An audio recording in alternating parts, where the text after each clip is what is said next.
So I'm going to be reading about the war between Abijah and Jeroboam. So, in the 18th year of King Jeroboam, Abijah became king over Judah. He reigned 3 years in Jerusalem. His mother's name was Micaiah, the daughter of Uriel of Gibeah. And there was war between Abijah and Jeroboam.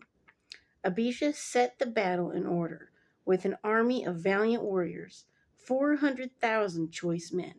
Jeroboam also drew up in battle formation against him with 800,000 choice men, mighty men of valor.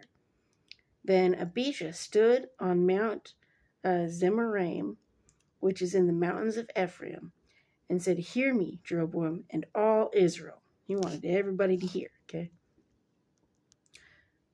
"Should you not know that the Lord God of Israel gave the dominion over Israel to David forever, to him and his sons, by a covenant of salt?" So he's like, this is what God has already made a covenant for, okay? "Yet Jeroboam, the son of Nebat, the servant of Solomon, the son of David, rose up and rebelled against his Lord. Then worthless rogues gathered to him and strengthened themselves against Rehoboam, the son of Solomon, when Rehoboam was young and inexperienced and could not withstand them. And now you think to withstand the kingdom of the Lord, which is in the hand of the sons of David, and you are a great multitude, and with you are the gold calves which Jeroboam made for you as gods.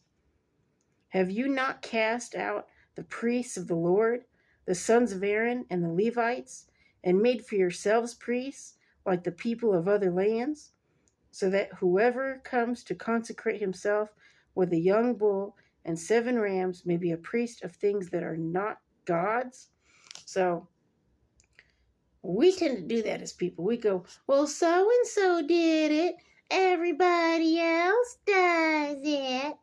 And no, not everybody does it. And you don't have to do what everybody does, But as for us, the Lord is our God, and we have not forsaken him. And the priests who minister to the Lord are the sons of Aaron, and the Levites attend to their duties. And they burn to the Lord every morning and every evening burnt sacrifices and sweet incense. They also set the showbread in order on the pure gold table, and the lampstand of gold with its lamps to burn every evening. For we keep the command of the Lord our God, but you have forsaken him. So they're saying, we're keeping the covenant. We're keeping our end of the bargain. You're forsaking him, okay? Now look, God himself is with us as our head, and his priests with the sounding trumpets to sound the alarm against you, O children of Israel. Do not fight against the Lord God of your fathers, for you shall not prosper. And that's true.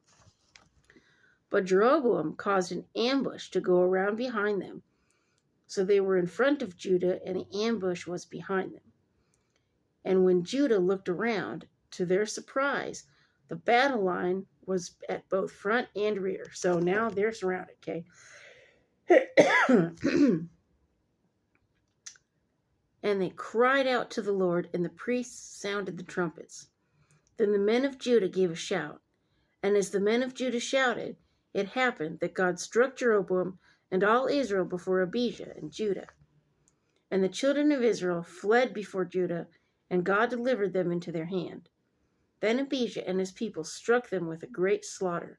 So 500,000 choice men of Israel fell slain. Thus the children of Israel were subdued at that time, and the children of Judah prevailed, because they relied on the Lord God of their fathers.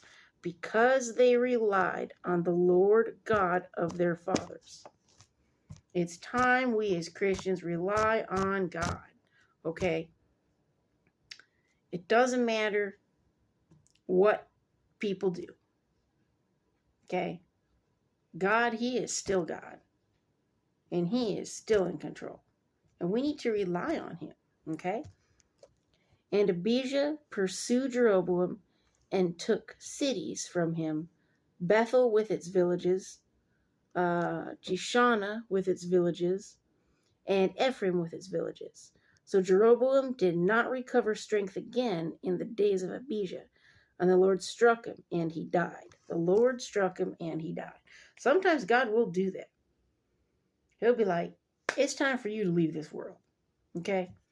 So I think there's a lot of people that God could do that to. But I think he just does it to some people just to wake us up and go, look, this could be you. Make a better choice. God is still always trying to show mercy and give us another chance, even when we don't deserve it. Okay?